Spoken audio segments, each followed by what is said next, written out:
Olá, meu nome é Rafaela Túlio, artesã e designer gráfico, e hoje eu vou falar para vocês sobre o matelacê. Eu vou dar 3 formas diferentes de você fazer esse quilt, que na verdade é aquele xadrezinho que você conhece.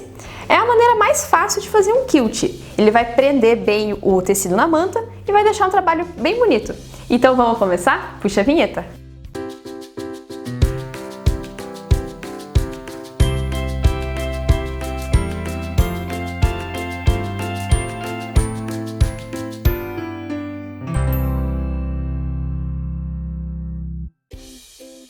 Eu trouxe aqui para vocês 2 pedaços de tecido e 2 pedaços de manta. Eu trouxe um tecido liso, eu acho que vai ficar mais fácil de conseguir ver o resultado.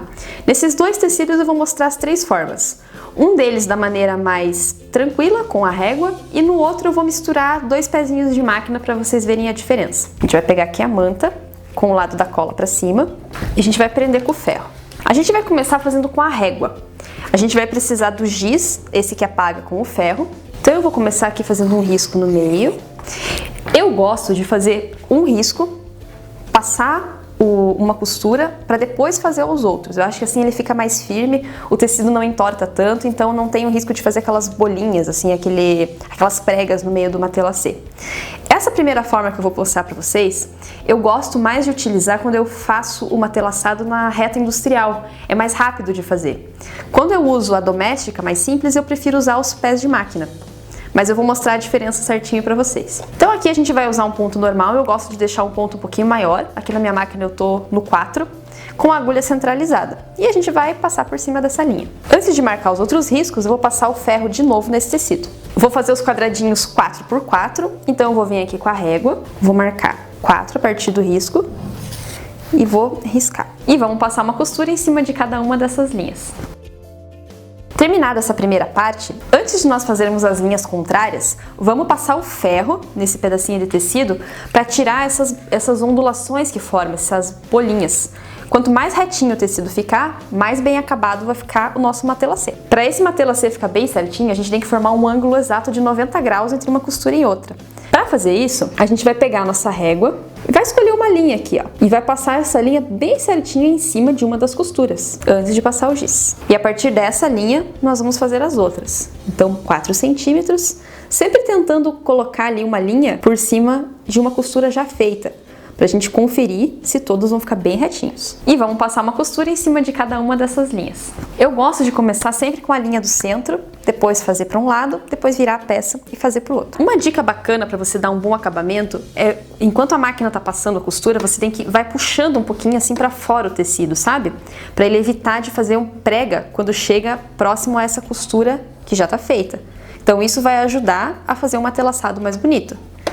Não é nada assim com muita força, é uma puxadinha delicada que já coloca o tecido ali no seu lugar. Mesmo porque, se a gente puxa esse tecido com muita força, tensiona muito o ombro, a gente acaba sentindo dores musculares no final do dia. Então tem que cuidar, é uma tensão bem leve que você vai fazer no tecido.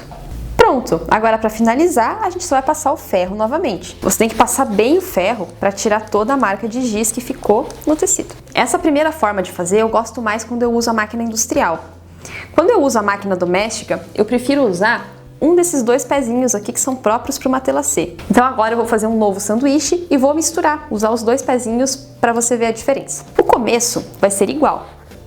Vai colocar o tecido na manta com a parte da cola virado para cima e vai passar o ferro aqui para prender. A primeira linha é bom você começar fazendo da mesma forma. Fazer essa marcação com a régua e o giz, passar por cima. As próximas marcações você usa o outro pezinho de máquina. Eu vou começar com esse vermelhinho aqui. Então, vou trocar. Esse aqui é mais simplesinho, você só vai trocar a parte de baixo. Tirou o primeiro calcador, o básico, e colocou esse aqui. Ele é bem facinho de seguir, tem uma marcaçãozinha vermelha ali para mostrar onde vai bater a agulha. E novamente a gente vai passar o ferro para assentar de novo esse tecido depois da primeira costura feita. Esse matelacê eu vou fazer usando a marcação de fora, para fazer um quadradinho um pouco maior, assim o trabalho vai render um pouco mais. Essa primeira linha vermelha tem que ficar sempre passando por cima da costura que já foi feita. E assim a gente vai fazer até o final da nossa peça.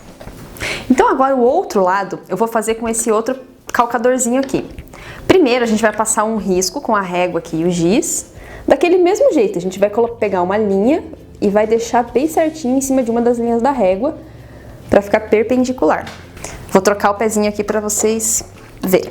Esse primeiro pedaço a gente vai colocar no parafuso do calcador e esse aqui a gente tem que colocar no parafuso da agulha. Então a gente vai fazer assim, ó. Então primeiro a gente coloca o grandinho ali da agulha, depois que ele estiver encaixado a gente vem aqui e coloca o do calcador. E parafusa, deixa bem firminho. E tá colocado. Agora a gente coloca essa ferramenta naquele buraquinho.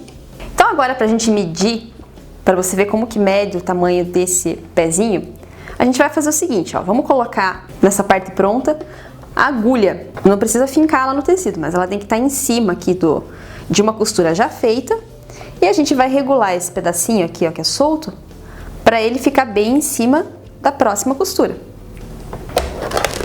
E é assim que a gente vai fazer.